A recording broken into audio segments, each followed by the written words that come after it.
வாழ்க்கையில் நிகழ்ந்த அனுபவங்கள், தான் கேள்விப்பட்ட கதைகள், அது வழியாக தான் திரட்டிக்கிட்ட அனுபவங்கள் இப்படி தான் எழுத ஆரம்பிப்பாங்க. அதுக்கப்புறம் அந்த கச்சா பொருட்கள் குறைஞ்சிடும். நமக்கு எவ்வளோ அனுபவ கதைகள் இருக்குதோ ரொம்ப கம்மியாக தான் இருக்கும். நம்ம வாழ்க்கை மிகவும் சுருங்கியது இல்லையா? அதுக்கப்புறம் எழுதுறதுக்கான கச்சா பொருட்கள் அந்த எழுத்தாளன் தேட வேண்டியது இருக்கும். அதுக்கான முயற்சி எடுத்து மெனக்கிட வேண்டியது இருக்கும். அப்படி தான் இந்த இடத்துக்கு வந்து சேர்ந்துக்கிறதா எம். கோபாலகிருஷ்ணன் சொல்லியிருந்தார். அவருடைய முதல் நாவல் அம்மன் நெசவு, அதுக்கப்புறம் மணல் கடிகை, மனை மாட்சி, இதெல்லாமே இந்த ட்ராக் பார்த்தோம் அப்படின்னா அவருடைய சொந்த அனுபவ கதைகள் இருந்து, சொந்த வாழ்க்கையிலிருந்து எழுதப்பட்ட கதைகள் இருந்து, அப்புறம் கேள்விப்பட்ட கதைகள், அது வழியாக திரட்டிக்கிட்ட தகவல்கள், அனுபவங்கள் கதைகளாக மாறி, அதுக்கப்புறம் தன்னுடைய வாசிப்பு வழியாகவும் ஒரு இடத்துக்கு போய் ஒரு ஆய்வு செய்யறது வழியாகவும் சில கதைகள் எழுத ஆரம்பித்து இந்த வேங்கைவனம் நாவல் வரைக்கும் வந்திருக்குது. இன்றைக்கு எழுதக்கூடிய எழுத்தாளர்களில் அடுத்த தலைமுறைக்கும் எழுத ஆசைப்படணும்னு நினைக்கிற இளைய தலைமுறைக்கும் ஒரு இன்ஸ்பிரேஷனாகவும் முன்னுதாரணமாகவும் இருக்கிற எழுத்தாளர் எம். கோபாலகிருஷ்ணன். ஏன் இது சொல்கிறேன் அப்படின்னா, எனக்கு பர்சனலாகவே இது தெரியும். இந்த வேங்கைவனம் நாவல் எழுதுறதுக்காக அவர் நிறைய தகவல்களையும் புத்தகங்களையும் திரட்டினார். ரந்தம்பூர் களத்துக்கு போய் அந்த காடு எப்படி இருக்கு, அங்க இருக்கிற சூழியல் எப்படி இருக்குது அப்படின்னு நேரடியாகவே கள ஆய்வு செய்தார். இது மட்டும் கிடையாது, இதுக்கு முன்னாடி நாவல் மனைமாட்சி கூட கோவால ஒரு களம் நடக்குது அப்படிங்கறதுக்காக அந்த கோவா சம்பந்தப்பட்ட புத்தகங்களை படித்தார். ஸோ இது ஒரு இப்படி ஒரு மெனக்கரல் இருக்கிறது ஒரு எழுத்தாளருக்கு அப்படிங்கிறதே அடுத்த தலைமுறைக்கும் இன்றைய எழுத்தாளருக்கும் ஒரு இன்ஸ்பிரேஷன் அப்படின்னு நினைக்கிறேன். அதன் வழியாகத்தான் இந்த வேங்கைவனம் உருவாகிருக்குது. இப்போ வெளிநாட்டு எழுத்தாளர்கள் எடுத்து பார்த்துக்கிட்டோம்னா, இப்போ ஒரு சல்மான் ருஷ்டியோ இல்லை ஒரு நாஸ்காரோ எடுத்து பார்த்துக்கிட்டோம்னா, அவங்களுடைய நாவல்கள் பின்னட்டை குறிப்பில் ரெஃபரன்ஸ் மெட்டீரியல் அப்படின்னு போட்டிருப்பாங்க. கிட்டத்தட்ட 100 புத்தகங்கள் 120 புத்தகங்கள் வாசிச்சிருப்பாங்க. அந்த பட்டியலே பார்த்தாலே பிரமிப்பா இருக்கும். ஒரு படைப்பை எழுதுறதுக்கு ஒரு ரைட்டர் இவ்வளோ மெனக்கேற்றார், இவ்வளோ ரிசர்ச் பண்றார், இவ்வளோ வாசிக்கிறார். அப்படி வாசிச்சு தான் அந்த தகவலை திரட்டி தன்னுடைய அனுபவங்களை சேர்த்து தன்னுடைய கற்பனையையும் கோர்த்து ஒரு நாவல் படைக்கப்படுது. அப்படி உருவாக்கப்பட்ட நாவல்கள் தமிழ்ல ரொம்பவும் குறைவு. அதுல முதன்மை நாவல்கள்ல ஒன்று வைக்கணும் அப்படின்னா கண்டிப்பா வேங்கைவனத்தை வைக்க முடியும். இதோடைய மேன்மை வந்து அந்த தகவல் திரட்டப்பட்டு அனுபவங்கள் சேர்க்கப்பட்டு கற்பனையாக கோக்கப்பட்டது மட்டும் கிடையாது, அவருடைய சீம்லெஸ் ஸ்டிச்சிங் இருக்குது. இப்போ நாவுடைய முதல் பகுதியை வாசிக்க ஆரம்பிச்சிங்க அப்படின்னா 1110 ஆரம்பிக்கிற கதை 2014 வரைக்கும் நடக்குது. அப்போ முகமதிய காலத்திலிருந்து, பிரிட்டிஷ் காலத்திலிருந்து, அப்புறம் ஒரு யூத குடும்பம் வந்து, அப்புறம் வந்து ஒரு குடியரசு மலர்ந்து சுதந்திரத்துக்கு பின்னான காலம் தொடங்கி சூழலியல் விழிப்புணர்ச்சி ஏற்பட்ட காலம் வரைக்கும் இந்த நாவல் நடக்குது. இத்தனை தகவல்கள் இருக்குது, இத்தனை ஆராய்ச்சி செய்யப்பட்டிருக்குது, வெவ்வேறு கதாபாத்திரங்கள் வருது. ஆக இதோடைய மொழியும் சரி, தொனியும் சரி, நடையும் சரி கிட்டத்தட்ட மாறிட்டே வருது. ஆனால் அதை நம்ம வாசிக்கும் போது தெரியாது. அந்த சீம்லெஸ் ஸ்டிச்சிங் இருக்குது நாவலில். இந்த ஸ்டிச்சிங்கும் இந்த தொனியும் பார்த்தீங்கன்னா ஒரு தேர்ந்த ஆசிரியரால் மட்டும்தான் உருவாக்க முடியும்னு நினைக்கிறேன். இதனுடைய ஸ்பெஷாலிட்டி என்ன, எம். கோபாலகிருஷ்ணன் இந்த நாவலை உருவாக்கிற திறன் என்ன அப்படின்னு ஒரு குறிப்பிட்ட ஒரு விஷயத்த சொல்லணும் அப்படின்னா, இவருடைய இப்போ பல்வேறு பாணி இருக்கு. ஒரு ரைட்டருக்கு ஒரு ஸ்டீரியோ டைப் இருக்கும், ஒரு புதிய கண்ணோட்டம் இருக்கும், வாழ்க்கையை அணுகிற விதம் இருக்கும். எம். கோபாலகிருஷ்ணனுடைய பார்வை என்ன, அவருடைய தனித்த திறன் என்ன, அவருடைய கண்ணோட்டம் என்ன அப்படின்னு நினைக்கிறேன். நான் என்ன ஃபீல் பண்றேன் அப்படின்னா, இப்போ அசோகமித்திரன் கதைகளை எடுத்துக்கிட்டோம்னா அவர் புறச்சூழலை விவரிச்சுட்டே போவார்.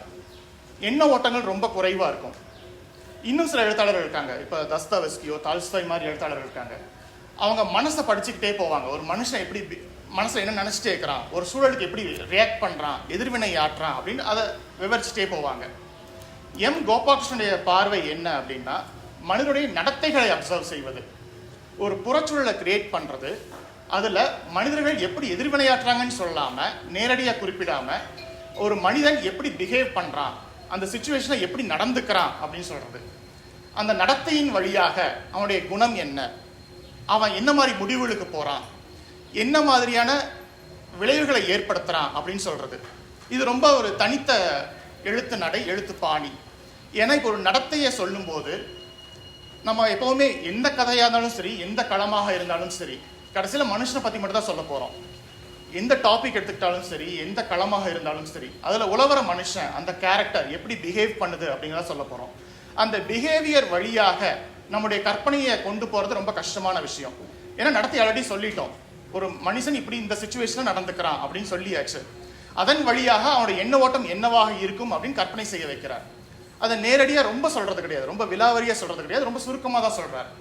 இப்படி ஒரு பிஹேவியர் வழியாக இரண்டு மனங்கள் மோதி கொள்ளும் போது ஒரு மனுஷன் இப்படி பிஹேவ் பண்றான், எதிராளி இப்படி பிஹேவ் பண்றான் அப்படின்னு சொல்லும் போது அந்த சிச்சுவேஷன் எப்படி மாறுது, அந்த சூழலுடைய விளைவு எப்படி மாறுது, அது எந்த ஒரு முடிவு நோக்கி நகருது அப்படின்னு சொல்றாரு. இது ரொம்ப தனித்த பாணி அப்படின்னு நினைக்கிறேன். இந்த நடத்தைகளை காலம் வெவ்வேறு கேரக்டர்ஸ் வழியா நிறுவிட்டே போறார். முதல்ல முகமது காலத்திலிருந்து இன்றைய காலம் வரை உலக நாவல்களை எடுத்து பார்த்தோம் அப்படின்னா மேன் விசஸ் அனிமல் அப்படிங்கிற தீம் வந்து பெரும்பாலும் நிறைய இடங்கள்ல கையாளப்பட்டிருக்குது. இப்போ மோபி டிக் இருக்குது. மோபி டிக் நாவல நீலத்திமிங்கில வேட்டை பத்தின நாவல் ஏர்னஸ்ட் ஹெமிங்வே எழுதியிருக்கார். ஒரு மீன்பிடி தொழில் எப்படி இருக்கு அப்படிங்கிற மாதிரி எழுதியிருக்கார். அடுத்தது யானைகளை பற்றி இருக்கு, வலசை நாவல் இருக்குது. யானைகள் பற்றி அவங்களுக்கும் மனிதனுக்குமான உறவு பத்தி எப்படி இருக்கு அப்படின்னு ஒரு நாவல் இருக்குது. புலிகள் பத்தி எழுதப்பட்ட முதன்மையான நாவல் வேங்கை வனம். இந்த மேன் விசஸ் வைல்ட் அப்படிங்கிற தீமை எடுத்துக்கிட்டு இந்த பேரல் யூனிவர்ஸ் இருக்குது. மனிதனும் எப்படி பிஹேவ் பண்றான், புலியும் எப்படி பிஹேவ் பண்ணுது அப்படின்னு. இப்போ ஒரு காட்டு எடுத்துக்கிட்டோம், ரத்னப்பூர் காட்டை எடுத்துக்கிட்டோம்னா அதுக்கு ஒரு டெரிட்டரி இருக்குது. இப்போ மச்சிலி இருக்குது, கிருஷ்ணா இருக்குது அப்படின்னா அவங்களுக்குள்ள ஒரு டெரிட்டரி இருக்குது. அந்த டெரிட்டரிக்குள்ள தான் அது ஆப்ரேட் ஆகுது.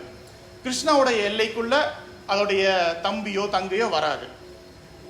இப்படி மனுஷன் தன்னோட இப்போ முகலாய பீரியட்ல ஒரு டெரிட்டரிக்குள்ள தான் ஆப்ரேட் ஆகிறான். அவனும் தன்னுடைய எல்லைகளை விஸ்தரிக்கிறான், தன்னுடைய எல்லைகளுக்குள்ள வேற ஒரு இதை ஆக்கிரமிப்பு பண்றான். இப்படி அந்த பேரலல் ஸ்டடி இது போயிட்டே இருக்குது. ஆனா இது ரொம்ப அழுத்தி சொல்றது கிடையாது. இந்த நாவல்ல ரொம்ப சட்டிலா சொல்லியிருக்காரு. ஒரு புலி வேட்டையாடுதல் வழியாக மனிதனும் எப்படி மிருகமா நடந்துக்கிறான் அப்படிங்கறத சொல்லிட்டே வரார்.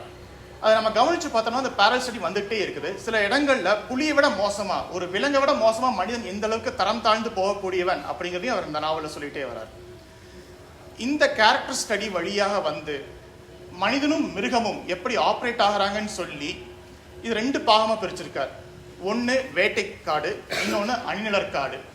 இதுல மறைமுகமா சுட்டப்படுற இன்னொரு விஷயம் என்ன அப்படின்னா, வேட்டைக்காடு காலத்துல, அதாவது அரசர்கள் காலத்துல, முடியாட்சி காலத்துல மனிதர்களுக்கு தங்களை பற்றின ஒரு பிம்பம் மட்டும்தான் இருக்குது. தங்களுடைய அதிகாரம், தங்களுடைய வேட்கை, அது மட்டும் தான் முதல்ல வந்து மனசுல வச்சிருக்கிறான். சக உயிரினத்து மேல அவனுக்கு பெரிய அக்கறை கிடையாது. அது மனிதனா இருக்கட்டும், சக விலங்கா இருக்கட்டும், எதுவுமே வந்து அவன் பெரிய அக்கறைப்படாம அதை கொன்று குவிச்சுட்டே வரான். ஆனா அணிநிழற்காடு வந்ததுக்கு அப்புறம், முடியாட்சி ஒழிஞ்சு நம்ம மக்களாட்சி வந்ததுக்கு அப்புறம், ஒரு விழிப்புணர்ச்சி ஏற்பட்டதுக்கு அப்புறம் மனுஷன் சக உயிரினத்தையும் மதிக்க கத்துக்கிறான்.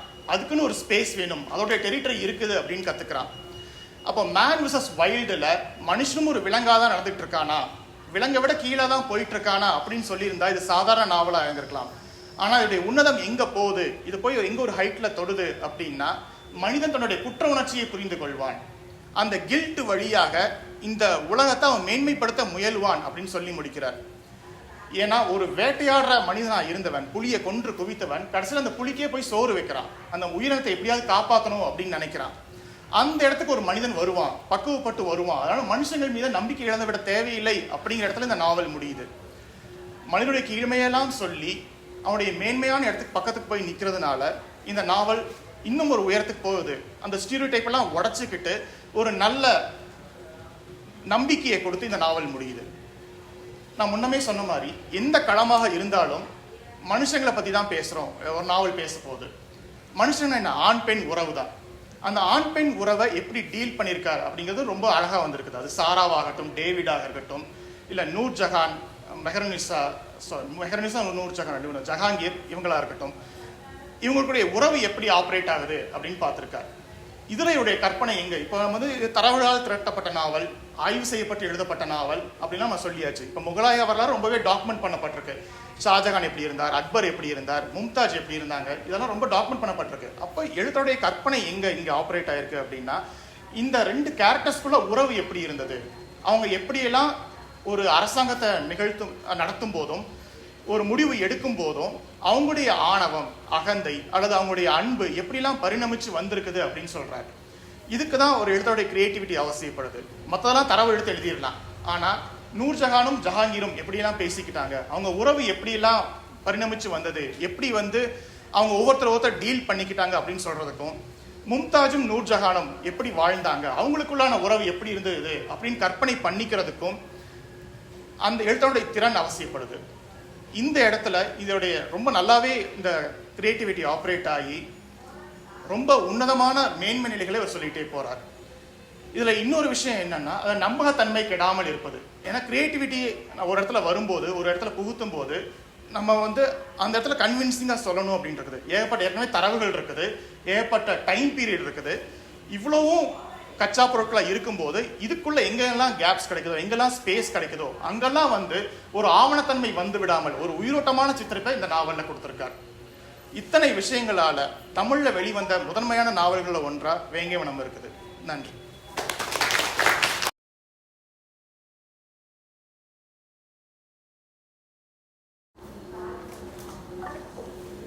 படைத்து அளித்ததற்காக கோபாலகிருஷ்ணன் அவர்களுக்கு என்னுடைய வாழ்த்துக்களையும் நன்றியையும் தெரிவித்துக் கொள்கின்றேன். இது ஒரு தமிழ் இலக்கிய வரலாற்றில் ஒரு வித்தியாசமான முதலில் செய்யப்பட்ட நன்றாக செய்யப்பட்ட ஒரு நாவல். முன்பு பேசிய இரண்டு நண்பர்களும் இந்த நாவலுடைய உள்ளடக்கம், அதனுடைய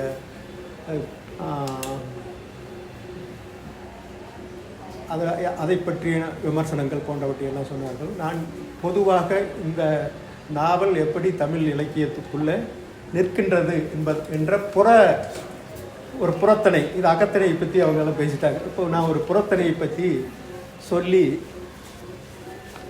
முடிக்கலாம் என்று நினைக்கின்றேன். இந்த வேட்டை நாவல்கள் அல்லது வேட்டை சம்பந்தமான புத்தகங்கள் என்று சொல்லக்கூடியது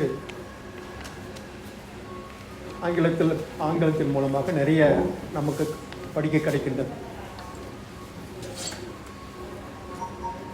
இதில் முக்கியமாக இந்த வேட்டை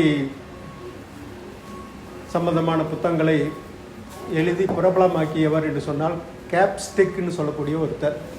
அவர் தான் ஆப்பிரிக்கன் ஹண்டிங் பற்றி மற்றவற்றை பற்றியெல்லாம் எழுதி ஒரு பெரிய இதுக்குன்ற ஒரு பதிப்பகம் அல்லது லைப்ரரி மாதிரி ஒன்றை உருவாக்கி உலகத்தினுடைய அத்தனை அந்த வேட்டை நூல்களை ஃபிக்ஷன் நான் ஃபிக்ஷன் ரெண்டையுமே தன்னுடைய எடிட்டோரியல் இதில் கொண்டு வந்தார். தன்னுடைய பதிப்பகம் வழியாக கொண்டு வந்தார். சாதாரணமாக அந்த ஈட்டி, அம்பு இதில் ஆடின வேட்டையிலிருந்து கடைசி வரைக்கும் இன்றைக்கு வரைக்கும் உள்ள எல்லாவற்றை பற்றியான புத்தகங்களையும் அவர் தொகுத்து இது பண்ணார். குறிப்பாக நம்முடைய இந்திய இதில் இருக்கக்கூடிய கென்னத் ஆண்டர்சன், ஜிம் கார்பெட் போன்றவர்களுடைய நூல்களையும் அந்த ஆம்னி பஸ்ன்னு சொல்லுவாங்க இல்லையா, எல்லாத்தையும் கலெக்ட் பண்ணி ஒரே இதில் கொடுக்கக்கூடிய அந்த மாதிரி எல்லாம் செஞ்சுருக்காரு. ஆங்கிலத்தில் குறிப்பாக இந்த வேட்டை என்று சொல்லக்கூடிய இந்த இலக்கியத்தை பிரபலப்படுத்தியவர்கள் என்று சொன்னால் ரெண்டு வார்த்தை சொல்லலாம். ஒன்று Ernest Hemingway, green hills of ஆப்பிரிக்கான்ட்டு சொல்லி ஒரு நான் ஃபிக்ஷன் புத்தகம் எழுதியிருப்பார். அதில் தன்னுடைய சஃபாரிங்கிற அந்த சஃபாரி இலக்கியம் என்று சொல்லக்கூடிய ஒன்றையே பிரபலப்படுத்தியவர் எர்னஸ்ட் ஹெமிங்வே. தன்னுடைய அனுபவத்தையும் என்றால் அவர் அந்த கப்பலில் அந்த கடலில் போய் அந்த மீன் பிடிக்கிற அந்த அனுபவங்கள், இந்த மாடு பிடி சண்டையை பற்றிய அனுபவங்கள், இவற்றை பற்றியெல்லாம் இந்த அட்வென்ச்சர்னு சொல்லக்கூடிய இந்த சாகச எழுத்துக்களை எல்லாம் நேரடியாக போய் அனுபவித்து எழுதியவர். அதே மாதிரி ஆப்பிரிக்காவில் போய் இதை பற்றி எழுதுகிறார். மற்றவர்களுடைய கதைகளையும் தொகுத்து சொல்கின்றார். இரண்டாம் பட்சமாக அந்த அவற்றை சொல்கிறார். அதே மாதிரி இன்னொருத்தர் தியோடர் ரூஸ்வெல்ட்னு சொல்லி உங்களுக்கு தெரியும், அமெரிக்க ஜனாதிபதி ஒருத்தர். அவர் ஒரு வேட்டைக்காரர், நேச்சுரலிஸ்ட்டு, இந்த மாதிரி எல்லாம் உருவானவர். அவருடைய தன்னுடைய புத்தகங்கள் மூலமாக தன்னுடைய ஜனாதிபதிங்கிறதுனால அவர் மூலமாக இந்த வேட்டை இலக்கியம்ங்கிறது உலகம் முழுவதும் பரவியதுன்னு சொல்லலாம். எர்னஸ்ட் ஹெமிங்வே புனைகதை எழுத்தாளராக இருந்தாலும் கூட இந்த மாதிரியான ஃபிக்ஷனல் அந்த நான் ஃபிக்ஷன் இதில் முக்கியமான ஒன்றாக இருக்கிறார். அவருடைய மற்ற ஓல்டு மேன் அண்ட் தி சீ அந்த மாதிரியான அது வேற ஒன்று. இப்படி இந்த வேட்டை என்று சொல்லக்கூடியது மனிதனுக்கும் மிருகத்துக்கும் அல்லது மனிதனுக்கும் புலிக்கும் உள்ள அந்த வேட்டை என்று சொல்லக்கூடியது காலங்காலமாக இந்த தத்துவவாதிகள் கூட ஒரு பிரெஞ்சு இந்த ஸ்பானிஷ் அவர் கூட இந்த இதனுடைய தத்துவத்தை அழகாக சொல்லியிருக்கிறார்.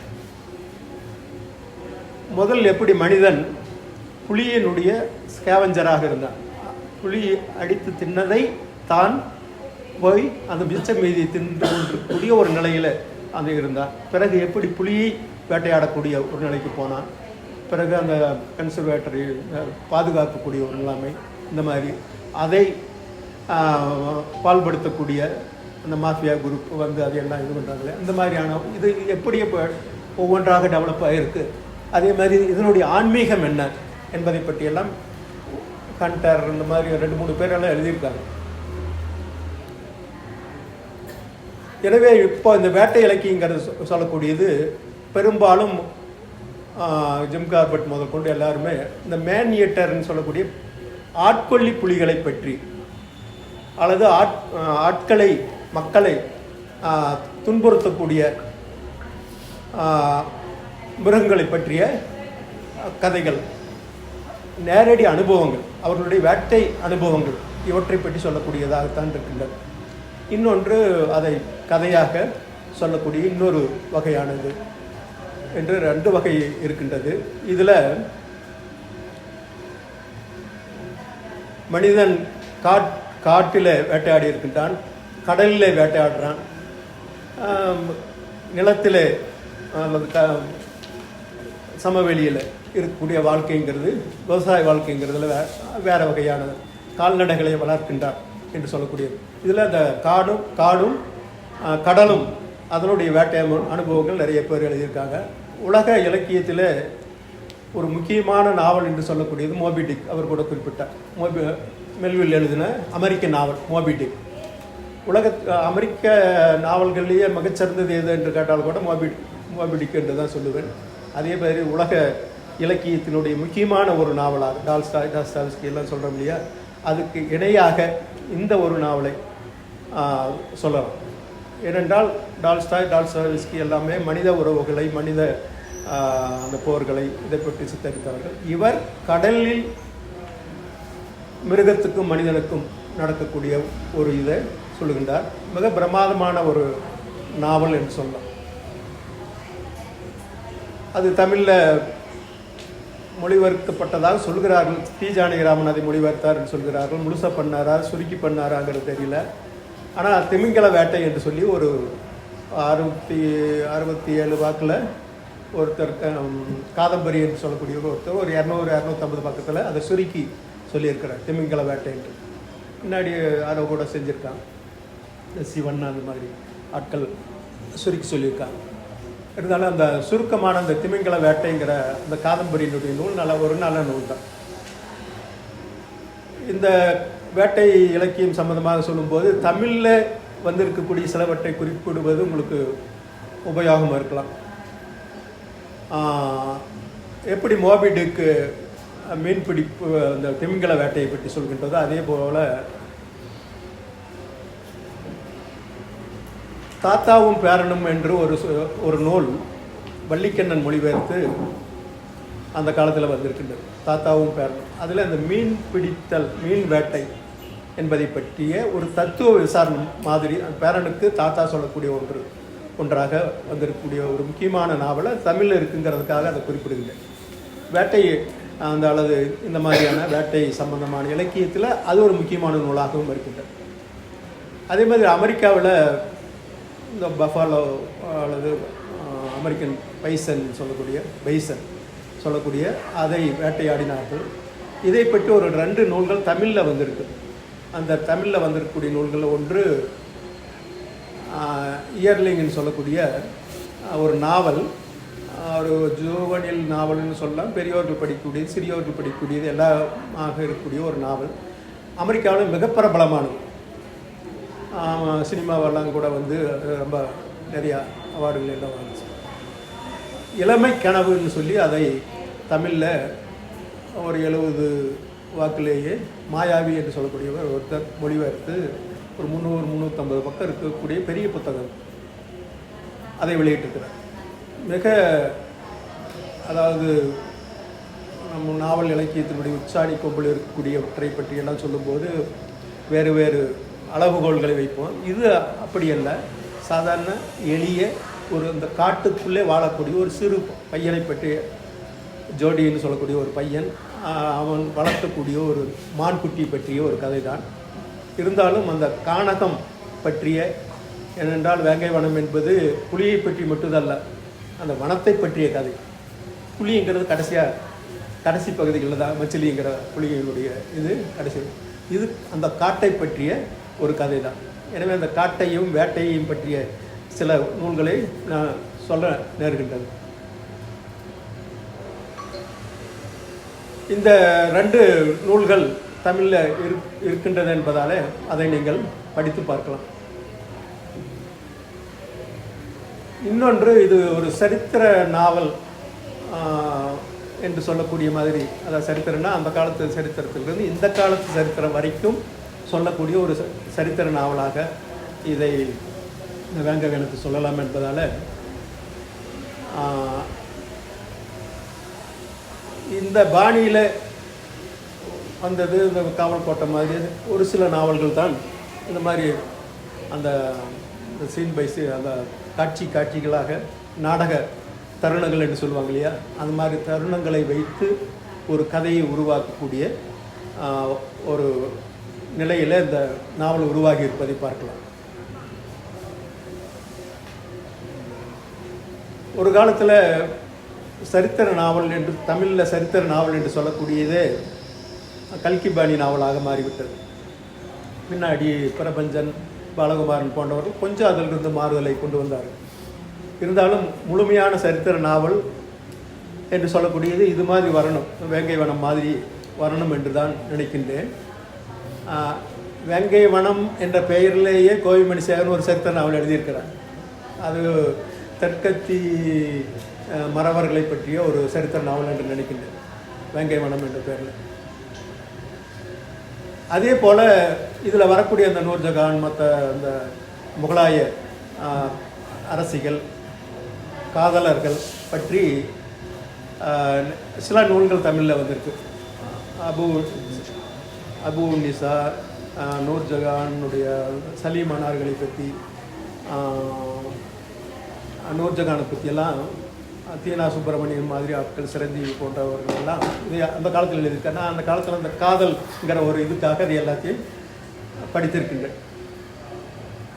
தமிழுடைய ஆரம்ப காலத்தில் சரித்திர நாவல் என்றாலே ராஜபுத்தர்களை பற்றி, ரஜபுத்தர்கள், அது இங்கிலீஷில் ரஜபுத்தருங்கிறாங்க, ராஜ்புட்டுங்கிறாங்க, அது ரஜபுத்தா, ராஜ்புத்தா, சலுக்கியரா, சாளுக்கியரா, சதவாகனரா, சாதவா கணர் என்னமோ அதை பிரித்து வேறு விதமாக அர்த்தமெல்லாம் சொல்கிறேன். இந்த மாதிரி இந்த சரித்திர பெயர்களில் நிறைய குழப்பங்கள் இருக்குது.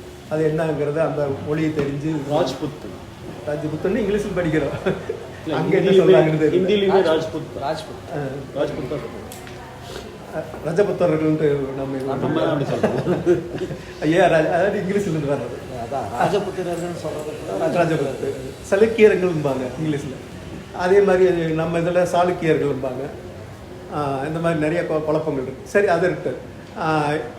ஆரம்ப காலத்தில் ராஜபுதனத்தை பற்றிய நாவல்கள் தான் இந்திய அளவிலும் தமிழ்நாட்டிலும் நிறைய எழுதப்பட்டிருக்கின்றது. சரித்திர நாவல் என்றாலே அதுதான், அதை பற்றி எழுதுறதாங்கிற மாதிரி ஒரு தன்மை இருக்கின்றது. சாண்டில்யன் கூட ஆரம்பத்தில் அதைத்தான் எழுதுகிறார். பின்னாடி தமிழ்நாட்டு வரலாற்றை எழுதுங்கள் என்று சொல்லி கட்டாயப்படுத்திய போது தான் பின்ன எழுத ஆரம்பிக்கின்றார். அதே மாதிரி இந்திய நாவல். இன்னொன்றையும் சொல்லணும், இவர் தமிழ்நாட்டை விட்டு வெளியில் போய் இன்னொரு சரித்திரத்தை எழுதுகின்றார். இது ஒரு இப்போது ஆங்கிலத்தில் தமிழர்கள் நாவல் எழுதியிருக்கிறார்கள். அதை ஆங்கில நாவல் என்று சொல்வதா, தமிழ் நாவல் என்று சொல்வதா என்றால் தமிழ் நாவல் தான். தமிழினுடைய களம், தமிழினுடைய பண்பாடு இதுதான் அதில் வர்றதுங்கிறதுனால அதை ஆங்கிலத்தில் எழுதப்பட்டிருந்தாலும் தமிழ்நாட்டு நாவல் என்று தான் சொல்ல முடியும். இப்போ விஜயநகர் பீரியட், தஞ்சாவூர் மன்னர்கள், அந்த நாயக்கர்கள் பீரியடில் தெலுங்கு இலக்கியம் பூராமே தஞ்சாவூரில் தான் உருவாச்சு. இன்றைக்கி தெலுங்கினுடைய கோல்டன் ஏஜ், அந்த பொற்காலம்னு சொல்கிறோம் இல்லையா, அந்த இலக்கியங்கள் பூராமே தஞ்சாவூர் பகுதியிலிருந்து உருவான இலக்கியம் தான். அதைத்தான் அவர்கள் தெலுங்கு இலக்கியமாக கொண்டாடுகிறார். இப்போ நாம் அதை தமிழில் இங்கே உருவான இலக்கியமாங்கிறது அது ஒரு பெரிய பிரச்சனை. அதே மாதிரி இவர் ராஜபுதனத்தில் போய் ஒரு கதையை எடுத்து எழுதுகிறார். இவர் தமிழ்நாட்டு எழுத்தாளரை இந்திய எழுத்தாளராகிற ஒரு இதெல்லாம் வந்துடும். எனவே இந்திய அளவில் போய் அவர் அந்த நாவலை எழுதியிருக்கார். இந்திய அளவில் போய் நாவலை எழுதியவர்கள் என்று சொல்லக்கூடிய கொஞ்சம் சீரியஸாக எழுதினவர் என்று சொல்லக்கூடிய அளவில் அவர் ஒரு முக்கியமான ஒரு பங்கை இந்த தமிழ் நாவல் உலகத்துக்கு தந்திருக்கின்றார் என்று தான் நினைக்கின்றேன். ஸ்டடி பண்ணி ஒரு நாவலை எழுதுவதுங்கிறது தமிழ்நாட்டில் இப்போ தான் அதிகரித்திருக்கின்றது. முதல்ல ராஜாம் கிருஷ்ணன் சொல்லுவான், ஊட்டியில் போய் இருந்தபோது அந்த குறிஞ்சி மலர் என்று எழுதினார், ஸ்டடி பண்ணி எழுதினார். அதில் ஒரு ட்ரைனஸ் இருக்கும், ஒரு வறட்சி இருக்கும். இந்த காலத்தில் நிறைய அது மாதிரி வெளிநாட்டில் வாழ்ந்தவர்கள் அந்த வாழ்க்கையை பற்றியெல்லாம் எழுதுகிறார்கள், சொந்த அனுபவத்தை பற்றி எழுதுகிறார்கள். இது அங்கே போய் பார்த்து அதை ஸ்டடி பண்ணி எழுதப்பட்ட ஒரு நாவல் என்ற அளவில் இது ஒரு வித்தியாசமான நாவல் தான். அங்கேயே போய் இருந்து வாழ்ந்து எழுதக்கூடிய வேட்டை நாவல்கள், வேட்டை நூல்கள் நிறைய இருக்கின்றன. அப்படி இல்லாமல் இவர் அந்த மச்சிலியை பற்றி சொல்லும்போது கூட சொல்லுவார்கள், அது 13-15 வருஷம் என்னமோ அதை ஸ்டடி பண்ணிகிட்டே இருக்கிறாங்க. நிறைய வீடியோக்கள், நான் கூட நிறைய வீடியோக்கள் பார்த்தேன். அந்த வீடியோ ஒரு குறிப்பிட்ட தருணத்தை அந்த வீடியோக்கள் காட்டுகின்ற முதலையோட சண்டை போடுறது அப்படின்ற ஒரு வீடியோ பார்த்தேன். அதை அப்படியே ஒரு சாப்டராக ஆக்கியிருக்கிறார். ரொம்ப அட்டகாசமாக அந்த காட்சியை கொண்டு வந்து கண் முன்னே நிறுத்துகின்றார். அதே மாதிரி நிறைய அந்த புலிகளை பற்றிய அந்த ஆண் புலி வந்து அதை இது பண்ணுறது, அந்த தன்னுடைய குட்டிகளை வெளியேற்று, இதையெல்லாம் ஒரு மாதிரி புனைவாக அந்த வீடியோக்களில் சொல்கிறார்கள். ஆனால் அது சரியாக வரல. வேணுன்னே அவங்க முன்னாடி நடந்த நிகழ்ச்சியை இப்பொழுது சில காட்சிகளை ஒட்ட வைத்து அதை சொல்லுகிறார்கள் மாதிரி தான் தெரியுது. ஆனால் இவர் அந்த காட்சிகளை எல்லாம் மிக நேர்த்தியாக புனைவாக்கி காட்டியிருக்கிறார். அது ரொம்ப ஆச்சரியமாக இருந்தது. அந்த புலியை பற்றின வர்ணனைகளும் சரி, குறிப்பாக ஒரு முக்கியமான நிகழ்ச்சி நடக்கும் போது அவருடைய புறச்சூழ்நிலை, அந்த மரங்களை பற்றி, செடிகளை பற்றி, அந்த மிருகங்களை பற்றி, விலங்குகளை, பறவைகளை பற்றி எல்லாம் மிக ஆராய்ச்சி செய்து அல்லது இது பண்ணித்தான் சொல்கிறார் என்பது நன்றாக தெரிகின்றது. எனவே இந்த குறிப்பிட்ட அந்த வனத்தினுடைய குறிப்பிட்ட அந்த நாடக தருணங்கள்னு சொல்ல முடிய ஒரு ட்ராமட்டிக்கான ஒரு தருணங்கள், அதை அழகாக இவர் கொண்டு வந்து வைத்திருப்பதை பார்க்கலாம்.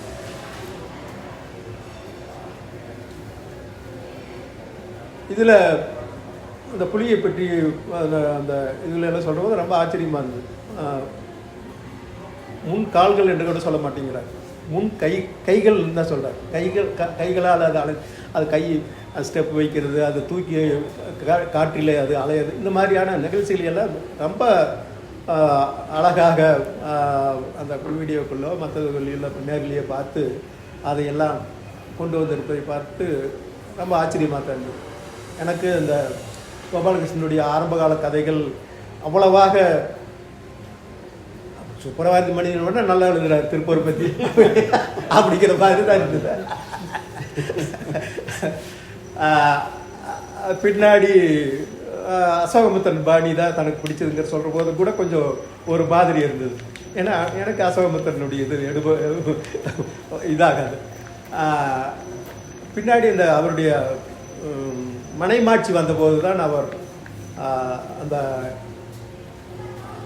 அந்த நாவல் எனக்கு மிக நன்றாக பிடித்திருந்தது. அதனுடைய 3 கதைகள், அந்த 3 கதைகளோட கடைசி பகுதிகள் மட்டும்தான் கொஞ்சம் எனக்கு ஒரு வேணும்னு செஞ்ச ஒரு இது மாதிரி முடிச்ச மாதிரி இருந்தது. மற்றபடி அதனுடைய இது மிகச் சிறப்பாக இருந்தது. அதற்கு அப்புறம் அதை விட சிறப்பாக எனக்கு இந்த வேங்கை மனம் என்று சொல்லக்கூடிய இந்த நாவல் பிடித்திருக்கின்றது. இதை பற்றி அந்த நுணுக்கங்கள் அதை பற்றியெல்லாம் விரிவாக எழுதணும். எழுதும்போது தான் அதை நான் சொல்ல முடியும்.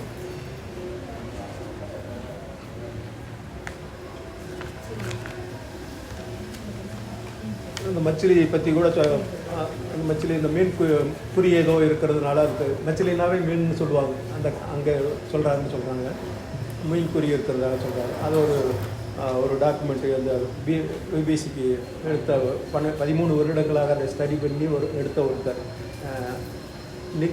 நெக்கிட்ட வருவார் இதில் கூட நிக்கு. ஆனால் ஆக்சுவலாக அவர் டைரக்டர் தான், கேமராமேன் இல்லை. அவர் மாற்றி போட்டிருக்காரு. அவர் அந்த கேமராமேனுடைய சில கூற்றுகளையும் கூட இதில் கையாண்டிருக்கின்றார். அப்படி அதே மாதிரி பிரிட்டிஷ் அந்த பெண்களுடைய இதுகளெல்லாம் கூட படித்து இது பண்ணி தான் செஞ்சுருப்பான்னு நினைக்கிறேன். மிக அழகாக அந்த காட்சிகளை கொண்டு வந்திருக்காரு. எப்படின்னா இப்போ அந்த பிரிட்டிஷ் அந்த அமெரிக்க பெண்மணி அந்த பரனில் உட்காந்து, பரனுக்கு என்னமோ பேர் சொல்லுவார், அந்த பரனில் உட்காந்து சுடுவதற்கு தயாராக இருக்க எல்லாரும் போய் அந்த புலியை சுற்றி வளைத்து கொண்டு வந்து அங்கே அவன் முன்னாடி நிறுத்தும் போது அவர் சுடுகின்றார். ஒரே ட்ரைனிங் எடுத்து தான் வருவாங்க, ஷூட் பண்ணுற ட்ரைனிங் எடுத்துருவாங்க. இருந்தாலும் ஒரே ஷூட்டில் ஒரே சுடுதலில் அதை விழுதுங்கிறது கொஞ்சம் ஆச்சரியமாக தான் இருந்தது. அது உண்மையில் அப்படி நிகழ்ந்திருக்கலாம். இவர் என்ன செய்கிறார் என்றால், இந்த வனத்தில் இந்த புலியை நமக்கு மற்ற எல்லா காட்சிகள் மூலமாக கொண்டு வந்து நம்முடைய கண் முன்னாடி துரத்தி கொண்டாந்து முன்னாடி வைக்கிறார். நம்ம ஷூட் பண்ண முடியறதில்ல, அது ஃபோட்டோ எடுக்கிற மாதிரி கிளிக் பண்ணிக்கிறோம், அவ்வளோதான். அந்த மாதிரி ஒரு ரொம்ப அருமையாக இதை செய்திருக்கிறேன்னு சொல்லி என்னுடைய இந்த சுருக்கமான உரையை முடித்துக் கொள்கிறேன். நன்றி.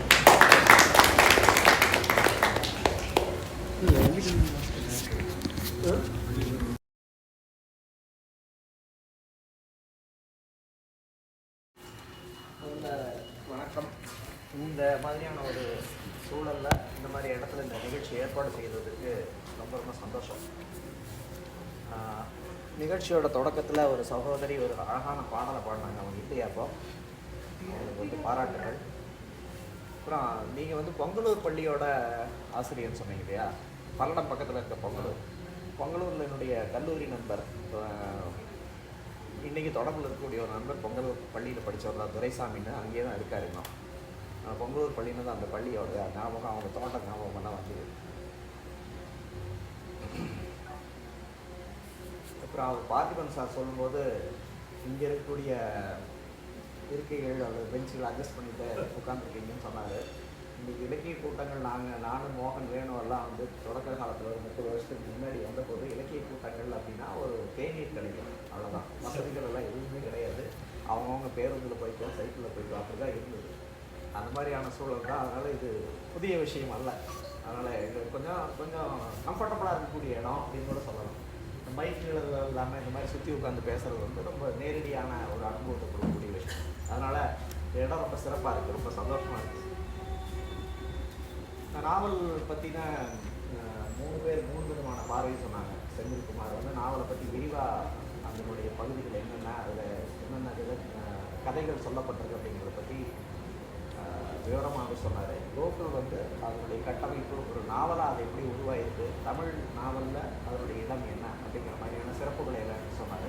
இவர் ஒட்டுமொத்தமான வேட்டை இலக்கியத்தை பற்றியும் அதனுடைய தமிழில் அதை எதெல்லாம் வெளிவந்திருக்கு, அது வேங்கை வனம் எந்த விதத்தில் வித்தியாசப்பட்டிருக்குங்கிற மாதிரி ஒரு 3 வெவ்வேறு விதமான பார்வைகளை சொல்லியிருக்காங்க. ஒன்றுக்கு ஒன்று பூர்த்தி செய்யக்கூடிய, ஒன்றுக்கு ஒன்று ஒரு நாவலை பற்றினும் ஒட்டுமொத்த பார்வையை பூர்த்தி செய்யக்கூடிய விதத்தில் ரொம்ப அழகாக அமைஞ்சிருக்கு.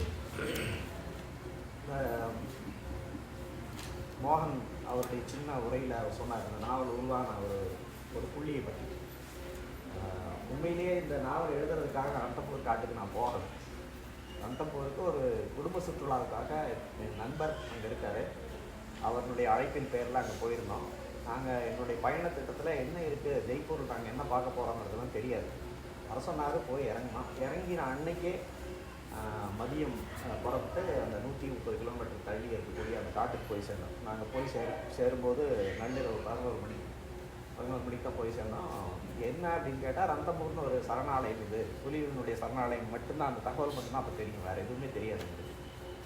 விடிஞ்சு 5 மணிக்கு அந்த காட்டுக்குள்ளே போகக்கூடிய ஜீப் இருக்கும் இல்லையா, அதனுடைய ஜீப்பில் கூட்டிகிட்டு போன போது தான் அது எவ்வளோ பிரம்மாண்டமான இந்தியாவில் இருக்கக்கூடிய இந்த சரணாலயங்களில் எவ்வளோ வித்தியாசமான ஒரு இடம் அப்படிங்கிறது வந்து அப்போ தான் புரிஞ்சுது. ஏன்னா நாங்கள் போனது ஒரு டிசம்பர் மாதம், அதனால் அப்போ இலைகள்லாம் உதிர்ந்து பனியோட கிட்டத்தட்ட சாம்பல் பூத்த காடுன்னு தான் சொல்லணும். இலைகள் எல்லாமே உதிர்ந்து போய் ஒரு சாம்பல் நிறத்தில் அந்த காடு. அந்த காடு வந்து ஒவ்வொரு பருவத்துலேயும் ஒவ்வொரு மாதிரி இருக்கும்.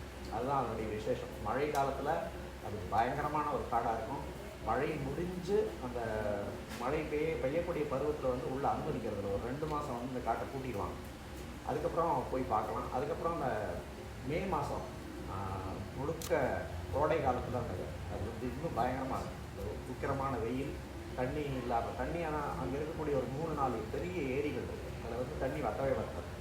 ஆனால் ஒரு குறிப்பிட்ட 2 ஏரியில் மட்டும் இந்த எல்லா இடங்களும் வந்து தண்ணி குடிக்கலாம். அந்த மாதிரி பருவத்துக்கு பருவம் உருமாறிட்டு இருக்கக்கூடிய ஒரு பிரம்மாண்டமான காடு. அப்படிப்பட்ட ஒரு இடத்த வந்து போய் பார்க்க முடிஞ்சது. அந்த பயணத்தும் போது அவங்க சில வித்தியாசமான அனுபவங்களாக நடந்தது. காட்டை வந்து பூட்டி வைக்கலாமா அப்படின்னு கேட்டால், ஏன்னா அது வந்து ஜோனாக பிரிச்சுருப்பாங்க. அந்த பெரிய காடு ஒரு கிட்டத்தட்ட 1000 ஸ்கொயர் கிலோமீட்டருக்கு மேலே இருக்கும்.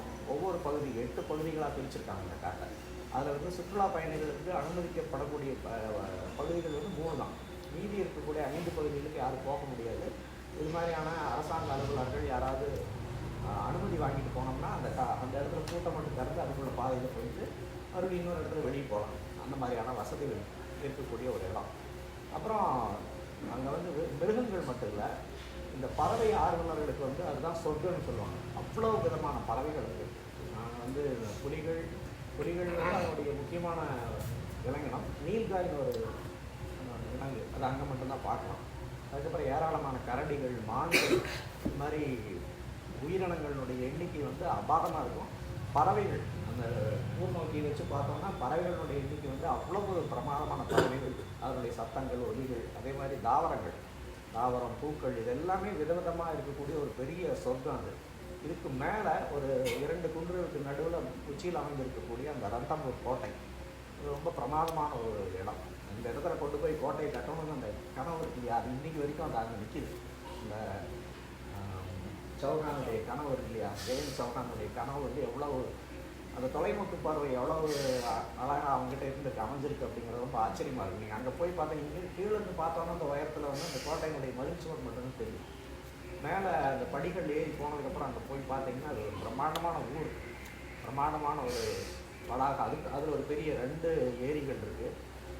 கோட்டையினுடைய பல பகுதிகள் இன்னும் சிதைவராமல் வச்சுருக்காங்க. அங்கே இருக்கக்கூடிய மண்டபங்களுடைய அழகு இன்னுமே சிதைவராமல் ரொம்ப பாதுகாப்பாக வச்சுருக்காங்க. அழகழகான இடங்கள். அங்கேருந்து பார்க்கும்போது கீழே இருக்கக்கூடிய பள்ளத்தாக்குகள், அதில் இருக்கக்கூடிய காடுகள், இந்த ஏரி.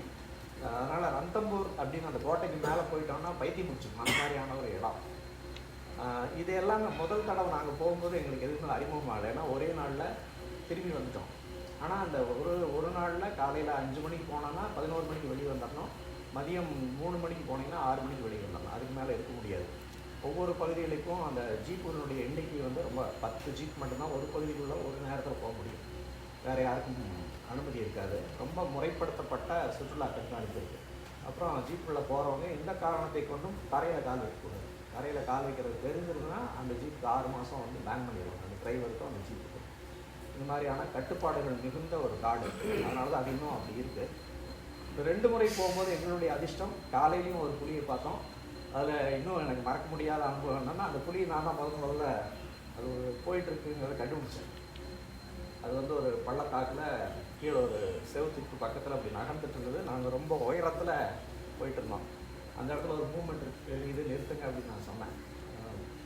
அது வந்து கூட வந்த சுற்றுலா பயணிகள்லாம் அப்புறம் வந்து கொஞ்சம் ஒரு 2 மணி நேரத்துக்கு அப்புறம் பாராட்டினாங்க ரொம்ப. என்னென்னா அந்த புலி வந்து கீழே அவ்வளோ பள்ளத்தில் போயிட்டுருக்கு, அதை நிறுத்தணும்னா ஜீப் டிரைவர் வந்து அது மேலே எந்த பாதை வழியாக வரும்னு அவங்களுக்கு தெரியும். அதனால் அது மேலே வரக்கூடிய பாதைக்கு அவசரமாக அந்த 3 ஜீப்பு திருப்பிட்டு வந்தாங்க.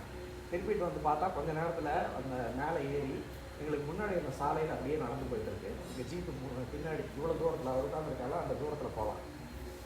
அந்த 3 ஜீப்பு பின்தொடர்ந்து போகலாம். கிட்டத்தட்ட ஒரு 20 நிமிஷம் அந்த சாலையில் நடந்து போய் அதை இறங்கி பின்னாடி போயிடுச்சு.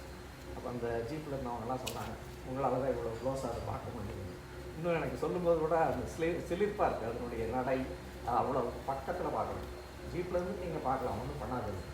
அவ்வளோ பழக்கி வச்சுருக்காங்க இல்லையா. அந்த அன்னைக்கு காலையில் அதை பார்த்தோம். என்னுடைய குடும்பத்தில் வந்தவங்களாம் இன்னொரு ஜீப்பில் வந்து வேறு பக்கம் போயிட்டாங்க, அவங்க அதை பார்க்க முடியல. மதியானம் போகும்போது ஒரு புலி வந்து படுத்திருந்தது, ஒரு புல்வெளிக்கு நடுவில் படுத்திருந்த காட்சியை எல்லாருமே பார்த்தோம். ஸோ ஒரே நேரத்தில் 3 புலிகள். அதுக்கப்புறம் சாயங்காலம் வெளியே வரும்போது இன்னொரு புலி பார்த்தோம். 3 புலிகளை பார்த்ததுங்கிறது என்னுடைய நண்பர்களே வந்து அங்கே 16 வருஷமாக இருக்கார். அவரே அவ்வளோ புலிகளை பார்த்ததில்லை ஒரே நாளில். அவ்வளோ ஆச்சரியமான விஷயம். அப்போ வெளியே வரும்போது தான் இந்த பெயர் பலகையில் இருந்த ஒரு பெயரை படித்தேன், மச்லி அப்படின்னு இருக்குது. மச்லின்னா மீன். ஆனால் ஒரு புலிக்கு போய் மீன் பேர் வச்சுருக்காங்களேன்ட்டு அந்த என்னுடைய நண்பருடைய பையன்கிட்ட கேட்டேன், புலியோட பேர் என்ன மச்லின்னு வச்சுருக்காங்கன்னா, அவன் அப்போ 8th ஸ்டாண்டர்டாக நம்ம படிச்சுட்டோம். அங்கிள் நீங்கள் மச்லி உங்களுக்கு தெரியாதா அப்படின்னா, இல்லை எனக்கு தெரியாது அப்படின்னா, நான் உடனே டக்குன்னு மொபைலில் போட்டு மச்லியை பற்றி எடுத்து காட்டேன். ரொம்ப ஆச்சரியமாக இருக்குது. அதில் வந்த முதல் வரியை வந்து உலகத்தில் அதிகமாக புகைப்படம் எடுக்கப்பட்ட புலி அது. அவ்வளோதான். அதை கேட்டுட்டு நாங்கள் மறுபடியும் வந்துட்டோம். அப்புறம் ஜெய்ப்பூரில் ஒரு வாரம் வேறு எங்கேயோ போயிட்டு ஆம்பர் எல்லாம் போயிட்டு நாங்கள் வேறு எதுவும் போனோம். வந்து அதுக்கப்புறம் ஒரு நாள் வீட்டில் எதையோ புரட்டிகிட்டு இருக்கும்போது திடீர்னு இந்த மச்சிலியை பற்றி ஞாபகம் வந்தது. அப்புறம் மறுபடியும் அந்த காட்சிகளை போய் பார்த்தேன். அதில் ஆரம்பித்து மச்சிலி புலியினுடைய சாகசங்களை பற்றியாக படித்து, சரி அந்த புலியை பற்றின ஒரு சின்ன ஒரு குறுநாவல் ஒன்று எழுதணும். வெறுமனே மச்சிலியை பற்றின ஒரு குறுநாவல். அந்த மச்சிலி எப்படி பறந்தது, அதனுடைய சாகசங்கள் என்ன, ஏன் அவ்வளவு முக்கியமான ஒரு புலியாக அது கருதப்படுது, அதனுடைய மரணம் வரைக்குமான ஒரு பகுதி. இது வழக்கம் போல் வசந்தகுமார் கிட்ட கொடுத்ததுமே அவர் மச்சிலி அப்படிங்கிற வசந்தகுமார்கிட்ட முன்னாடி போகிறதுக்கு முன்னாடி நம்ம ஜெயராம் சார்கிட்ட அதை பற்றி சொன்னேன். இந்த மாதிரி ஒரு புலி நீங்கள் கேள்விப்படுத்தினாங்க. எனக்கு ரொம்ப ஆச்சரியமாக இருந்த என்ன விஷயம்னா, அவ்வளவு இடங்களுக்கு பயணம் செய்திருக்கக்கூடிய ஜெயராம் சார் ரந்தம்பூர் காட்டுக்கு போகலை. ரொம்ப ஆச்சரியமாக இருந்தது. அவர் வந்து இல்லை நான் மிஸ் பண்ண ஒரு இடம் ரந்தம்பூர் தான் அப்படின்ட்டு. அப்புறம் அவர் அந்த புலியை பற்றி சொன்னார் நிறையா. ஆமாம், அது ரொம்ப நிறைய பேர் படம் எடுத்திருக்காங்க, முக்கியமான ஒரு அதனுடைய பங்களிப்பு ரொம்ப முக்கியமானதுன்னு. அப்புறம் அவர்கிட்ட இதை பற்றி எழுதியிருக்காங்க இந்த மாதிரி அப்படின்னு சொன்னதுமே, அவர் தமிழ் சரளமாக படிக்க மாட்டார். நம்ம படித்து காட்டணும், சில பகுதிகளை மட்டும் படித்து காட்டணும், இதெல்லாம் எழுதியிருக்காரு. அவர் வச்சுட்டு அவர் சொன்னார், நீங்கள் வந்து நல்லா எழுதியிருக்கீங்க, புலிகளை பற்றி நிறைய தகவல்கள். அப்போ நான் அவர்கிட்ட கேட்டேன், புலிகளினுடைய பிஹேவியர் இது எப்படி நடந்துக்கும், இதை பற்றியெல்லாம் கொஞ்சம் சேர்க்கணும், அதனால் அதெல்லாம் சொல்லுங்கள் அப்படின்னு. அதை பற்றியெல்லாம் நான் சொல்கிறேன், நிறைய புத்தகங்கள் எடுத்து தரேன், நீங்கள் பாருங்கள். ஆனால் இந்த கதையை வந்து இந்த மச்சிலியோடு நீங்கள் ஏன் நிறுத்தணும்? ஒரு பிரம்மாண்டமான காடு, அந்த ரந்தம்பூர் காடு, அந்த ரந்தம்பூர் கோட்டை வந்து ரொம்ப விசேஷமானது. இதையெல்லாம் சேர்த்து ஒரு முழுமையான நாவலாக ஏன் பண்ணக்கூடாது, ஏன் இவ்வளவு சுருக்கமாக ஒரு 80 பக்கத்தில் இந்த நாவலை ஏன் எழுதணும் அப்படின்னு அவர் தான் ஒரு புள்ளியை வச்சார்.